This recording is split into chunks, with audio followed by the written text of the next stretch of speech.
హర్షవీణపై జనసేన నేతలు దాడి చేసిన కేసులో రైల్వే కోడూరు పోలీసులు విచారణ మొదలుపెట్టారు. తాతంశెట్టి నాగేంద్ర, నవీన్ను రేణిగుంట డీఎస్పీ విచారణ కోసం పిలిచారు. రైల్వే కోడూరు సర్కిల్ ఇన్స్పెక్టర్ కార్యాలయంలో ఇద్దరిని విచారించారు. 2 రోజుల క్రితం రైల్వే కోడూరు టోల్ గేట్ దగ్గర తనపై నాగేంద్ర సహా మరికొంతమంది దాడి చేశారని హర్షవీణ పోలీసులకు ఫిర్యాదు చేసింది. సిఐ కార్యాలయానికి వెళ్లిన మీడియా ప్రతినిధులను బయటకు పంపేశారు పోలీసులు. స్టేషన్ గేట్కు బేడీలతో తాళాలు వేసుకున్నారు పోలీసులు.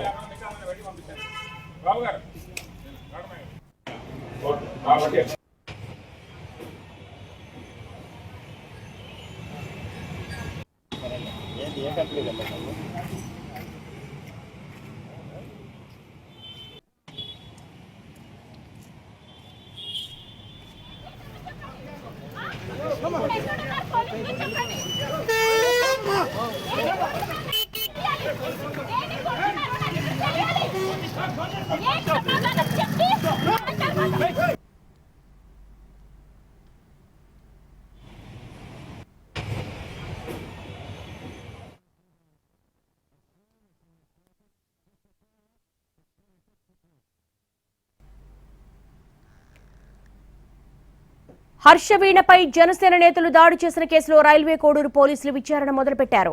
తాతంశెట్టి నాగేంద్ర, నవీన్ను రేణిగుంట డీఎస్పీ విచారణ కోసం పిలిచారు. రైల్వే కోడూరు సర్కిల్ ఇన్స్పెక్టర్ కార్యాలయంలో ఇద్దరిని విచారిస్తున్నారు.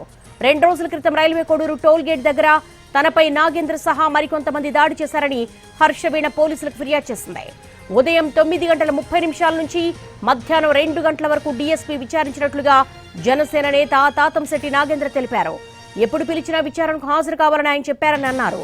పోలీసుల విచారణకు సహకరిస్తారన్న నాగేంద్ర హర్షవీణను పోలీస్ లాఠీలతో కొట్టలేదని, అది జెండాకు తగిలించే పైప్ అని స్పష్టం చేశారు.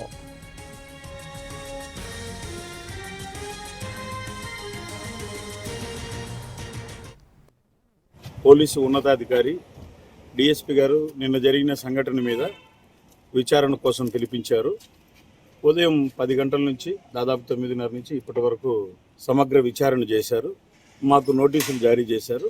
మళ్ళీ మేము ఎప్పుడు ఇన్ఫామ్ చేస్తే అప్పుడు రావాలి అని చెప్పి సదరు ఉన్నతాధికారులు చెప్పారు. మేము కూడా సంపూర్ణంగా సమగ్ర విచారణకు సహకరిస్తాము, మీరు ఎప్పుడు పిలిస్తే అప్పుడు వస్తామన్నారు.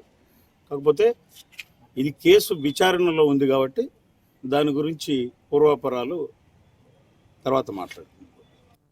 ఈరోజు ఉదయం పోలీసు ఉన్నతాధికారి డిఎస్పీ గారు నిన్న జరిగిన సంఘటన మీద విచారణ కోసం పిలిపించారు. ఉదయం 10 గంటల నుంచి దాదాపు 9:30 నుంచి ఇప్పటి వరకు సమగ్ర విచారణ చేశారు. మాకు నోటీసులు జారీ చేశారు.